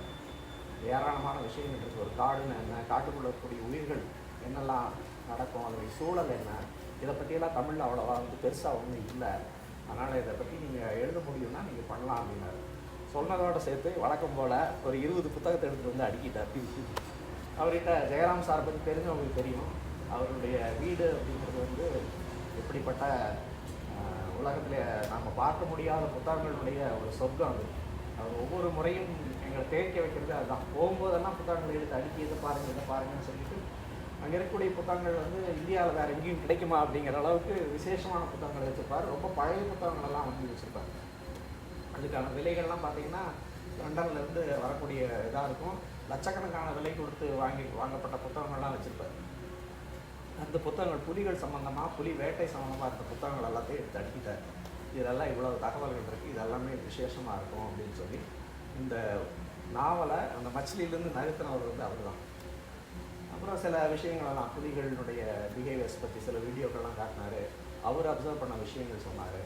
அப்புறம் புலிகள் பற்றின புத்தகங்கள் எது படிக்க வேண்டிய புத்தகங்களெல்லாம் கொடுத்து, அது கிட்டத்தட்ட அந்த புத்தகங்களை படிக்கிறதுக்கு எனக்கு வந்து கிட்டத்தட்ட 6 மாதம் 7 மாதத்துக்கு மேலே ஆச்சு. 2 புத்தகங்கள் வாங்கிட்டு வருவேன், அதில் தேவையான விஷயங்களை மட்டும் குறிப்பெடுத்து திருப்பி கொடுத்துட்டு மீதி 2 புத்தகங்களை வாங்கிட்டு வருவேன். இப்படியே தொடர்ந்து அப்புறம் அவரோட ஒவ்வொரு முறையும் நிறைய பேச வேண்டியது. புலிகளை பற்றின கதைகள் அவர் சொன்ன மாதிரி, அப்புறம் வந்து வேட்டைக்காரனுடைய அனுபவங்கள், அவங்க என்னெல்லாம் சொல்லியிருக்காங்க, இந்தியாவில் எங்கெல்லாம் என்ன நடந்திருக்கு, இந்த ஆட்கொல்லி புலிகள்னு சொல்கிறாங்க இல்லையா, இதை பற்றி கதைகள், என்னுடைய கற்பனைகள் என்னென்ன, அப்புறம் தமிழில் தியோடர் பாஸ்கரன் ஆரம்பித்து மொழிபெயர்ப்பு புத்தகங்களே நிறைய வந்தது. இந்த புத்தகங்களினுடைய என்ன தாண்டாசன் மாதிரியான ஆட்களுடைய புத்தகங்கள், இந்த மாதிரியான ஆவணங்களை படிக்கிறதுக்கே கிட்டத்தட்ட 1 வருஷம் ஆச்சு. நான் வந்திருக்கிறது எல்லாமே குறிகளை பற்றி வெவ்வேறு கதைகள்லாம் இருக்குது. இதில் என்ன தேவை என்ன தேவையில்லை அப்படிங்கிறத பற்றி படிக்கிறதுக்கே வந்து கிட்டத்தட்ட 1 வருஷம் ஆச்சு. அதுக்கப்புறம் மெல்ல மெல்ல இந்த கதைகளை எழுத ஆரம்பித்தேன். அதுக்கப்புறம் புலிவேட்டை பற்றின கதைகளை எழுதி முடிச்சதுக்கப்புறம் தான் அந்த சரித்திர பின்னணியை பற்றி எழுத வேண்டிய அவசியம் வந்து இந்த கோட்டை உருவான விதம், அந்த சௌகான் வம்சத்திலிருந்து அது எப்படி தொடர்ந்து வந்தது இப்படிங்கிற ஒரு அடுக்கை உருவாக்க வேண்டியிருந்தது. அதுக்கு அடுத்து ஒரு 6 மாதம் வேலை செய்ய வேண்டியிருந்தது. இது எல்லாமே ஆவணங்களில் இருக்கக்கூடிய விஷயங்கள் தான். கோகுல் சொன்ன மாதிரி ஆவணங்கள்லையும் நிறைய வீடியோ பண்ணி இருக்கக்கூடிய விஷயங்கள் தான். ஆனால் இதுக்கு நடுவில் இந்த ஹியூமன் ட்ராமான்னு சொல்லுவோம் இல்லையா, அந்த நாடகிய தருணங்கள், இதை உருவாக்குறது மட்டும்தான் என்னுடைய ஒரு புனைவாசலினுடைய வேலை அப்படிங்கிற மாதிரி அதில் இருக்கக்கூடிய உச்சபட்சமான தருணங்களை மட்டும் எடுத்து, ஏன்னா இது ஒரு நீண்ட காலம், 1000 வருஷத்து கதை. ஆனால் நீங்கள் வந்து 1000 பக்கம்லாம் எழுத முடியாது.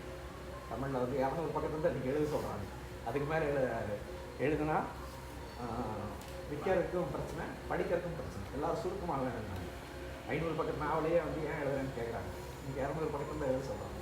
அதனால் மிகச் சுருக்கமாக, ஆனால் அதே சமயத்தில் அந்த நாடகிய திறனங்களோட உச்சத்தோடு அமைகிற மாதிரியான வடிவத்தில் அதை எழுதுனேன்.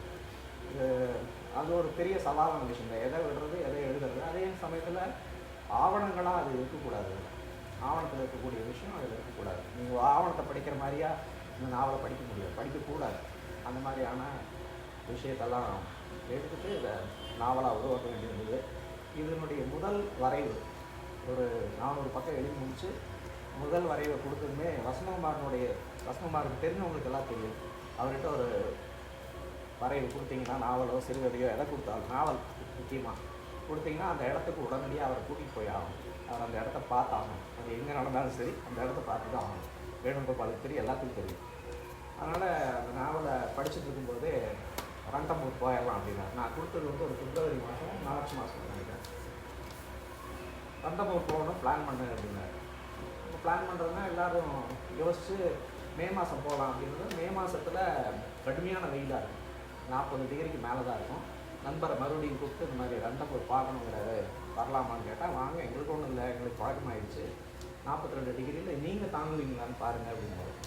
அவர்கிட்ட கேட்டால், அவங்க மனுஷனெல்லாம் அங்கே இருக்காங்கல்ல, போனால் என்ன ஒன்றாயிரம் கருகி போக மாட்டோம், போகலாம் அப்படின்னாரு. 3 பேர், நானும் கோகுல் 3 பேர் தான் டிக்கெட்டை போட்டு போய் இறங்கினோம். 4 நாள் இருந்தோம் அந்த காட்டுக்குள்ளே. காட்டுக்கு வெளியில் ஒரு யாராவது ஏற்பாடு பண்ணியிருந்தாங்க. ஒரு 5 நிமிஷம் ட்ராவல் பண்ணால் காட்டுக்குள்ளே போயிடலாம். அந்த மாதிரியான ஒரு இடத்துல அன்றைக்கி அந்த விசேஷமான அந்த 4 நாட்கள் வந்து இன்னும் மறக்க முடியாது. ஏன்னா அவன் போன ஒவ்வொரு வேலையும் புலிகளை பார்த்தோம். கிட்டத்தட்ட ரித்தி அப்படின்னு ஒரு புலி, அது ரித்தி அங்கே போனால் அங்கே இருக்கும், அதனால் அது வேண்டாம் அப்படின்னு சொல்கிற அளவுக்கு டிரைவர்கிட்ட அந்த ஓட்டுநர் இருப்பார் இல்லையா, அவருக்கு நீங்கள் அந்த பக்கம் போகாதீங்க, அங்கே போனால் ரித்தியை பார்க்க வேண்டியிருக்கும், அதனால் வேறு பக்கம் போகலான்னு சொல்கிற அளவுக்கு சலிச்சு போச்சு அந்த ரித்திங்கிற புலியை பார்த்து. அவ்வளோதான் போகும். இந்த பக்கம் போனால் பார்ப்போம், திரும்பி வரும்போது பார்ப்போம். அப்படி அது ஒரு தண்ணிக்குள்ளே படுத்துருக்கு. திடீர்னு உலாவிட்டு இருக்கும். ஒரு நாள் காலையில் ரொம்ப அழகான ஒரு காட்சி. ஒரு விடிகாலையில் 6 மணி வெயில் அப்போ தான் வருது. அது வந்து ஒரு காட்டுக்குள்ள மரங்களுக்கு நடுவில் அப்படி ஒரு வாக்கு, மிக பிரமாண்டமான காட்சி, மறக்க முடியாத ஒரு காட்சி. அந்த மாதிரி காட்சிகளெல்லாம் வந்து பார்த்தோம். அதனுடைய உச்சபட்சமாக வந்து அடுத்த நாள் அன்றைக்கோட அந்த காட்டை முடிச்சுட்டு வெளியே வரணும். முதல் நாள் வந்து கோட்டைக்கு போகிற திட்டம். 6 மணியோட கோட்டையில் காட்டுக்கு வெளியே வரணும். மணி 5 ஆகிடுச்சு. ஒரு பெரிய ஏரி, ஏரியோட கரையில் ஒரே ஒரு ஜீப் நிற்குது. நாங்கள் எங்கள் ஜீப் போய் நின்றுமே ஒரு ஜீப் தான் நிற்குது, இங்கே எதுவும் வர வாய்ப்பு இல்லை அப்படின்னு அது டிரைவர் பேசிகிட்டே இருக்கும்போது கூட இருந்த நண்பர் சொல்கிறாரு, இல்லை ஏன்னா காலையிலேருந்து அந்த ஜீப் பார்த்துட்ருக்கோம். ஏன்னா அந்த ஜீப்பில் ஒரு ஃபாரினர் ஒருத்தர் இருக்கார். அந்த ஜீப்பினுடைய பின்பகுதி முழுக்க எடுத்துகிட்டு ஒரு கேமராவை மட்டும் செட் பண்ணியிருக்காங்க. கேமரானா அது வந்து எவ்வளோ டாலரோ சொன்னாங்களா, பவுண்ட் கணக்கில் அவர் ஏதோ சொன்னார். அது வந்து பிரம்மாண்டமான கேமரா, பார்த்தா பீரங்கி மாதிரி இருக்குது ஆக்சுவலாக. அதான் அந்த கேமராவை அந்த பின்பக்கத்தில் அந்த ஜீப்போட பின்பக்கத்தையே வந்து அந்த கேமரா ஃபிக்ஸ் பண்ணுற மாதிரியா வடிவமைச்சிருக்காங்க. அதில் ஃபிக்ஸ் பண்ணிவிட்டு அந்த தொப்பிக்காரர் வந்து காக்கி ட்ரெஸ்ஸு, காக்கி சட்டையை போட்டு தொப்பி போட்டு மூடிட்டு கால் மேலே கால் போட்டு படுத்துருக்காரு. காலையில் நிறைய தடவை அவர் பார்த்தோம். அவர் அங்கே வெயிட் பண்ணிட்டு இருக்காரு. அப்போ அந்த ஓட்டுநர்னுடைய அதை சொன்னார், இவர் இங்கே வெயிட் பண்ணுறாருன்னா இதுக்கு ஏதாவது காரணம் இருக்கும், ஆனால் நாம் கொஞ்சம் நேரம் இருந்து பார்க்கலான்னு 2 டிரைவர் பேசிகிட்டு இருக்கும்போது பார்த்தா அவர் சொல்கிறாரு, அந்த தொலைவில் கணேஷ் படுத்திருக்கு, அதுக்காக தான் வெயிட் பண்ணுறோம் அப்படின்னு. இந்த கணேஷ் யாருன்னா இந்த ரித்தியோட பேர். இது வந்து ஒரு ஏரி, ஆனால் அது வறட்சி காலம், அதனால் வந்து மரங்கள்லாம் விழுந்து அந்த கொஞ்சம் நடுவில் தண்ணி இருக்குது. அதை தாண்டி அந்த மரங்கள்லாம் விழுந்திருக்கிற இடத்துல அது படுத்திருக்கு. கிட்டத்தட்ட எங்களுக்கு அதுக்கு வந்து 1 கிலோமீட்டர் தூரம் அல்லது 700 மீட்டர் தொலைவு. ஸோ தொலைநோக்கியில் பார்த்தீங்கன்னா தெரிஞ்சால் தெரியும், தெரியாதுக்கு இல்லை. அப்போ அவர் சொல்கிறாரு, அது மூவ் ஆகும்போது நான் சொல்கிறேன் அப்படின்ட்டு. நாங்கள் 2 பேர்கிட்ட அந்த தொலைநோக்கி இருந்தது. இப்போ வால் மட்டும் அசைக்கணும், இல்லை தலை மட்டும் லேசாக அசைக்கணும், இதை மட்டும் பார்த்துட்டே இருந்தோம். அப்போது அதுக்கு போய் கொஞ்ச நேரத்துலேயே வந்து இந்த ஜீப் நிற்கிற இடத்தினுடைய பக்கத்தில் ஒரே ஒரு மான் மட்டும் மேட்டிலிருந்து தாவி இறங்கி அந்த ஏரியினுடைய இன்னொரு பகுதிக்கு போச்சு. அதை மட்டும் பார்த்தோம். ஒரு மான் மட்டும் இப்படி கிராஸ் ஆகி போனது. இதெல்லாம் முடிஞ்சு ஒரு 20 நிமிஷத்துக்கு அப்புறம் போகலாம் அப்படின்னு நினச்ச சந்தர்ப்பத்தில் அந்த தொப்பிக்காரன் தொப்பி எடுத்துகிட்டு கொஞ்சம் நிமிந்து உட்காந்தார் அந்த ஃபாரினர். அப்போ ஏதோ நடக்க போகுது, கொஞ்சம் வெயிட் பண்ணுவோம் அப்படின்னு சொல்லி பார்த்தா இப்போ வந்து தலை தூக்கிடுச்சு புலி பாருங்கன்னதும் தொலைநோக்கியில் பார்த்தா அது புலி வந்து தலை மட்டும் நிறுத்தி இந்த திசையில் பார்த்து மான் உள்ளறங்க திசையில் ஒரு ஃபியூ செகண்ட்ஸில் சில நிமிடங்களுக்கு அப்புறம் பார்த்தா அது எழுந்து நின்றுது. அந்த மான் வந்து அதுக்கும் மானுக்கும் இதே மாதிரி ஒரு 500 மீட்டர் அல்லது 700 மீட்டர் தொலைவு இருக்கும்.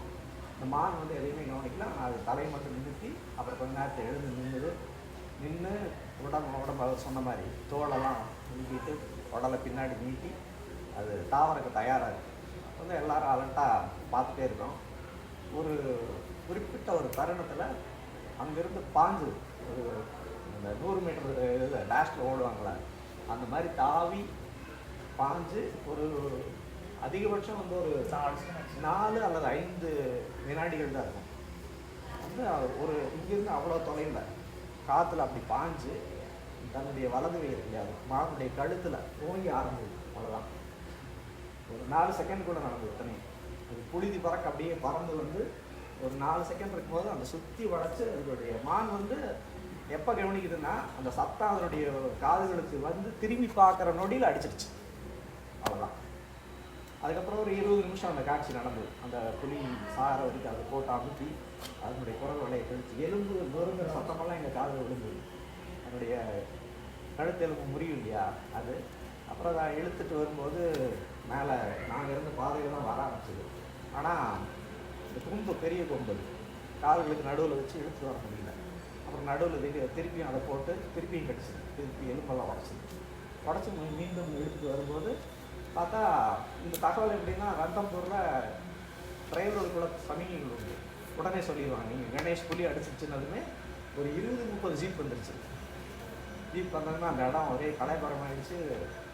அந்த பாதைக்கு மேலே வர வேண்டிய அந்த புலி வந்து இந்த சத்தத்தெல்லாம் பார்த்துட்டு திருப்பி முதல்ல படுத்துற இடத்துக்கு அதை இழுத்துட்டு போச்சு.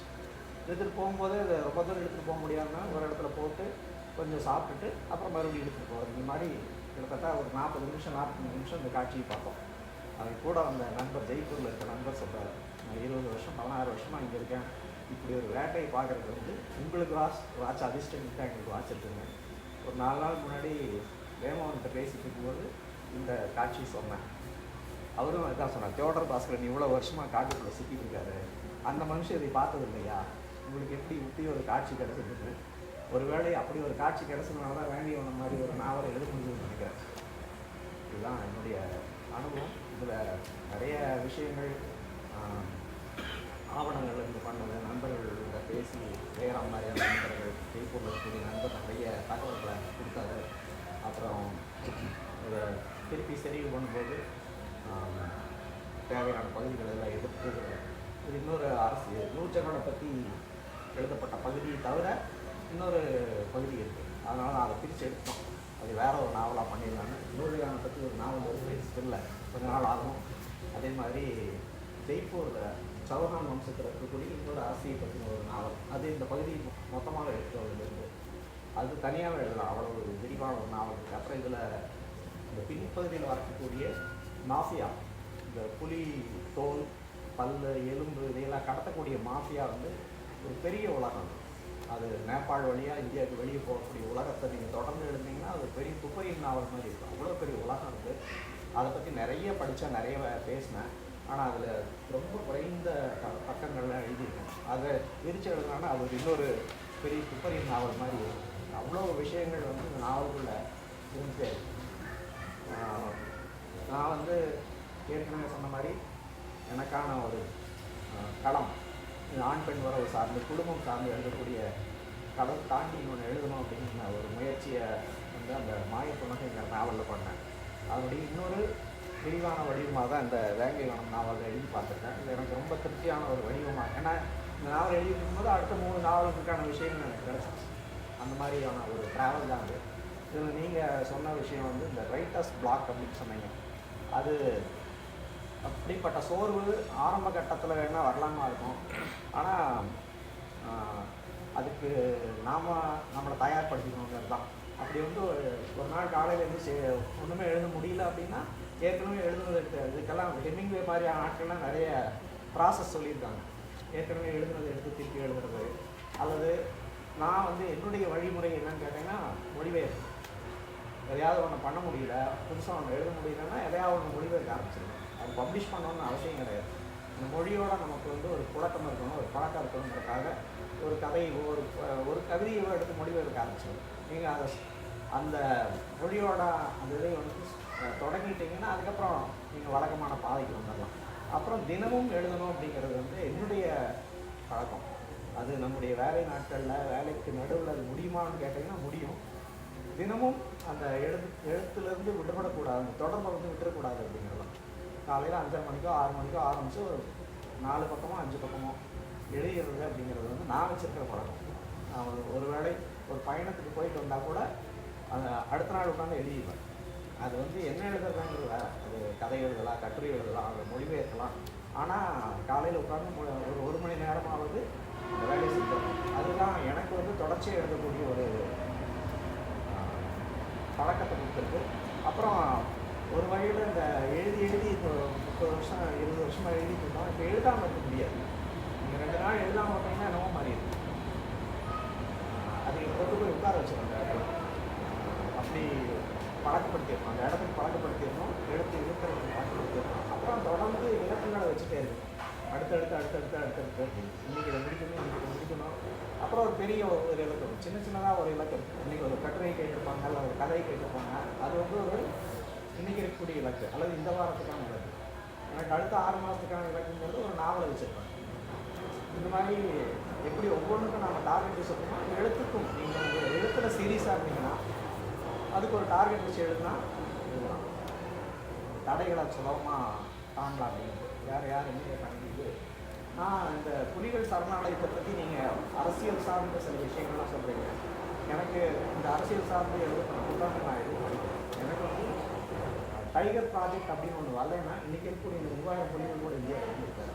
புலிகளுக்காக கொள்ளையடிக்கிறாங்க அப்படிங்கிறத தாண்டி அந்த புலிகள் சரணாலயத்துக்காக ஒரு அரசு ஊழியராக இருந்தும் அதனுடைய தடைகளை தாண்டி அதுக்காக செலவிட்ட பல்வேறு ஆட்களுடைய வரலாறு.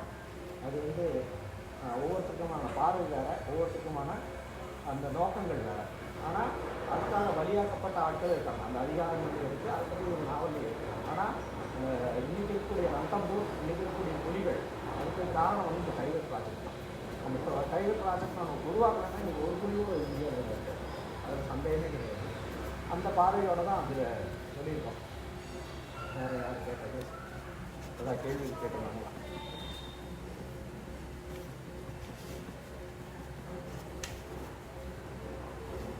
வேறு ஏதாவது கேளுங்க, சொல்கிறேன்.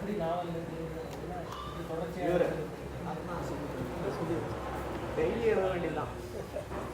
ஒரு இலக்கு வச்சுட்டு சின்ன இலக்குகளை வச்சு எழுதுறது, அப்புறம் ஒரு பெரிய இலக்கு வச்சு எழுதலாம். சோர்வு இல்லாமல் எழுதலாம். நமக்கு வந்து படிக்கலை, பாராட்டுறாங்க, அதை பற்றியெல்லாம் கவலையே பண்ணக்கூடாது. நம்ம திருப்திக்கு நாம் எழுதிட்டே இருக்க வேண்டியதான். என்றைக்காவது ஒரு நாள் படிப்பாங்க, யாராவது படிக்காம விட்டாலும் தப்பு இல்லை. எனக்காக நான் எழுதினேன், அதோட சரி, அவ்வளோதான். 35 வருஷமாக எழுதிட்டு இருக்கோம். இன்றைக்கி தான் ஏதோ எங்கள் பேரெல்லாம் சொல்கிறாங்க. 30 வருஷமாக நான் வந்து இதை சொல்லலாம் எழுதுனா இந்த வேலைக்கே வந்திருக்க மாட்டோம். அப்புறம் முக்கியமான விஷயம், பல நேரங்களில் நாவல் ஆரம்பிச்சதுக்கப்புறம் இது எதுக்கு ஆரம்பித்து தொலைச்சோம் அப்படிங்கிற மாதிரி ஒரு இது வரும். ஏன்னா அதை விட்டு வெளியும் வர முடியாது, அதை விடவும் முடியாது. புலிவாலை பிடிச்ச கதை தான் சரியா. நீங்கள் விட்டீங்கன்னா அது உங்களை அடிச்சிரு, இல்லைன்னா நீங்கள் அதை பிடிச்சிட்டே இருக்க வேண்டியதுதான். நாங்கள்லாம் அப்படி தான் பிடிச்சிட்டு இருக்கோம், வேறு வழி கிடையாது. நூர்ஜஹான் புக்கு எழுதியிருக்கேன். நூர்ஜஹான் நூர்ஜஹான் நான் யாரும் படித்த மாதிரி நான் படிச்சிருக்கேன். ஒரு 4 மொழியில் வந்துச்சு. நூர்ஜஹான் மும்தாஜ் அவங்க எழுதுனதை வந்து அவங்க தோழிக்கு நிறைய இருக்கு. அதாவது நூர்ஜஹான் முகல் பீரியடை பற்றி, முகல் எம்பையர்ஸ் எல்லாத்த பற்றியும் ஏகப்பட்ட புத்தகங்கள் இருக்கு, ஆவணங்கள் இருக்கு, புத்தகங்கள் இருக்கு, நிறைய எழுதியிருக்காங்க. குறிப்பாக நூர்ஜஹான் இருக்கு எழுதியிருக்காங்க. இல்லை நூற்றாண்டு எழுதியிருக்காங்களா? இல்லை இல்லை, அது வந்து அவங்க எழுதியிருக்கக்கூடிய குறிப்புகளை வச்சு எழுதியிருக்காங்க. அவங்க ஆக்சுவலாக அவர் மல்டி ஃபேசட் பர்சனாலிட்டி. அவங்க ஆர்கிடெக்ட், பெரிய ஆர்கிடெக்டாக இன்னைக்கு இருக்கக்கூடிய தோட்டங்கள் இருக்கு இல்லையா, ஆக்ராவில் இன்னைக்கு இருக்கக்கூடிய பாகிஸ்தானில் இருக்கக்கூடிய அந்த கார்டன்ஸ் இதெல்லாம் உருவாக்குனது அவங்க தான். இந்த பார்டரில் வந்து பூக்களாக இருக்கக்கூடிய பார்டர்கள் இருக்கு, அதெல்லாம் அவங்களுடைய உருவாக்கம் தான். இன்றைக்கி இருக்கக்கூடிய உடைகள், இன்றைக்கி இந்த சல்வார் இந்த மாதிரியான உடைகள் இருக்கு இல்லையா, அந்த உடைகள்லாம் அவங்களோட டிசைன். அதாவது பெண்கள் வந்து அந்த பர்தா இல்லாமல் முகலாயர்கள் அணியக்கூடிய உடை இருக்கு இல்லையா, அதை வந்து விலை குறைவான ஆனால் அதே சமயத்தில் அணிவதற்கு எளிமையான உடைகளாக இருக்கணும்னு டிசைன் பண்ணலாம் அவங்க. அந்த மாதிரி நிறைய வேலையை செஞ்சுருக்காங்க. ஆர்கிடெக்டு, அப்புறம் வந்து இந்த கார்டன் சம்மந்தப்பட்ட விஷயங்கள், அப்புறம் வந்து கணக்கில் வந்து பெரிய ஆள், அக்கௌண்டன்சி அதில் வந்து பெரிய ஆள், மல்டி பர்சனாலிட்டி ஆகும். நிறைய இருக்குது, அவங்கள பற்றி நிறைய எழுதியிருக்காங்க.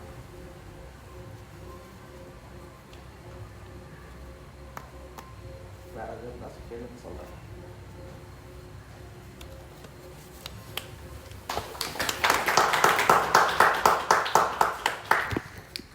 எழுதுறது வந்து நான் வந்து இன்னொன்று ஒன்று தொடங்கிட்டேன்னா, ஒரு இடத்துல நீங்கள் சொல்கிற மாதிரி ஒரு இடத்துல வந்து அடுத்து என்னென்ன நகராது. சில இடத்துல நகராதுன்னா டக்குன்னு அப்படியே பேனா வச்சுட்டு அப்படியே நான் எனக்கு தோட்டத்துக்கு ஒரு வாக் போய் பாதி தூரத்துலேயே இன்னொரு சாப்டரே உருவாயிடும். அதாவது தோட்டத்துக்கு அப்படியே வாக் போவேன், ஒரு ரவுண்ட் அடிச்சுட்டு வரலாம், அந்த தோட்டத்தை ஒரு வரப்பு சுற்றி ஒரு ரவுண்ட் அடிச்சுட்டு வரலாம் தான் போவேன். பெரும்பாலும் இந்த இந்த விட்ட இடம் இருக்கு இல்லைங்களா, அடுத்து என்ன அது கேரக்டர் தான். நான் அதுக்குள்ள அது பின்னாடி தான் நம்ம பின்தொடரும் போகிறோம். தோட்டத்துக்கு சில டைம் போகிறதுக்கு முன்னாடி திரும்பி வந்து எழுத உட்காந்து அப்படியெல்லாம் நிகழும். அவர் சொன்னது ஒரு ஒரு அது நம்ம சீரியஸாக தான் சொன்னோம். அதாவது அந்த அந்த டைமிங் இருக்கு இல்லைங்களா, நான் சில டைத்தில் நாங்கள் எழுதாமல் இருக்கிறதுக்கு என்ன காரணம்னா தூக்கம் போயிடும்.